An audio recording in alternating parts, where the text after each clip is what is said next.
بسم اللہ الرحمن الرحیم الحمد للہ رب العالمین والصلاة والسلام علی سیدنا و مولانا محمد خاتم النبیین وعلی آلہ واصحابہ اجمعین وعلی کل من تبعہم بإحسان الی یوم الدین.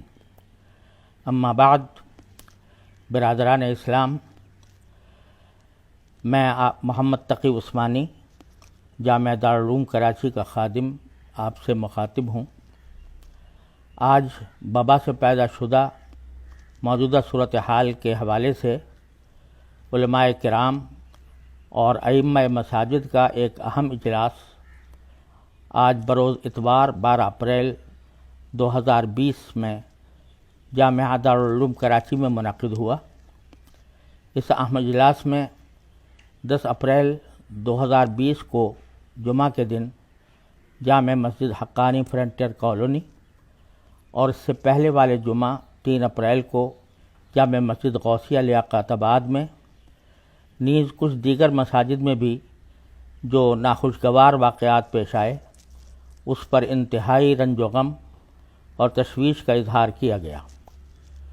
مبینہ طور پر جامع مسجد حقانی میں خاتون پولیس افسر کا جوتوں سمیت مسجد میں داخل ہو کر مسجد کی حرمت کو پامال کرنا اور نمازیوں کے ساتھ بد تہذیبی کا معاملہ کرنا کسی طرح قابل قبول نہیں ہے. اور اگر کسی نے خاتون کے ساتھ کوئی زیادتی کی ہے تو اس کے بجائے امام اور خطیب کے خلاف مقدمہ قائم کرنا نہ صرف کھلی ناانصافی ہے بلکہ ان صریح یقین دہانیوں کے خلاف ہے جو وزیر اعلیٰ سندھ اور انتظامیہ کے مختلف ذمہ داروں نے بار بار کرائی ہے کہ امام صاحب کا کام صرف اتنا ہے کہ وہ لوگوں کو پابندی کی تلقین کریں جو انہوں نے انجام دی. اس کے باوجود لوگ اندر آئیں تو انہیں زبردستی باہر نکالنا امام یا مسجد کی انتظامیہ کا کام نہیں. یہ حکومت کے اہلکاروں کا کام ہے کہ وہ مسجد کے باہر لوگوں سے حکمت اور نرمی کے ساتھ پابندی کرائیں. لہذا اجلاس نے پرزور مطالبہ کیا کہ نمبر 1، امام صاحب اور مسجد کی انتظامیہ کے خلاف FIR فوراً ختم کی جائے. نمبر 2، خاتون SHO جنہوں نے مبینہ طور پر مسجد کی حرمت پامال کی ہے انہیں معطل کیا جائے اور واقعے کی پوری تحقیق کی جائے.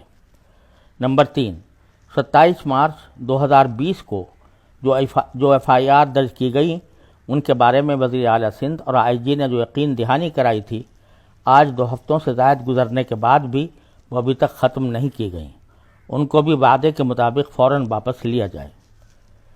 اس کے علاوہ اجلاس میں اس بات پر بھی غور کیا گیا کہ مساجد میں نمازیوں کی تعداد 5 افراد تک محدود کرنے کی پالیسی قابل عمل ثابت نہیں ہو رہی اور اس سے ملک بھر میں مسائل پیدا ہو رہے ہیں.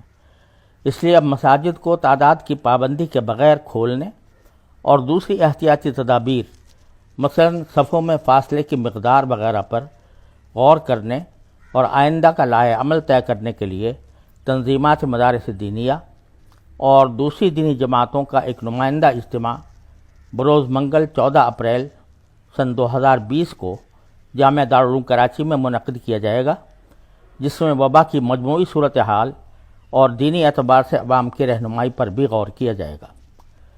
اجلاس کے تمام شرکاء نے ملک بھر کے میڈیکل اور پیرامیڈیکل اسٹاف کی خدمات کو خراج تحسین پیش کیا کہ جس قربانی اور تندہی کے ساتھ وہ اپنے فرائض انجام دے رہے ہیں وہ پوری قوم کی طرف سے شکریہ کے مستحق ہیں.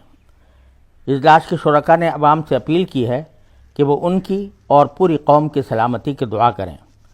اجلاس میں یہ مطالبہ بھی کیا گیا کہ وبا کے پھیلاؤ کے سلسلے میں کسی ایک طبقے مثلا تبلیغی جماعت کو نشانہ ملامت بنانا کسی طرح درست نہیں. قومی آزمائش کی اس گھڑی میں پوری قوم کو متحد ہو کر اس آزمائش سے نجات حاصل کرنے کی کوشش کرنی چاہیے. وآخر دعوانا ان الحمد للہ رب العالمین.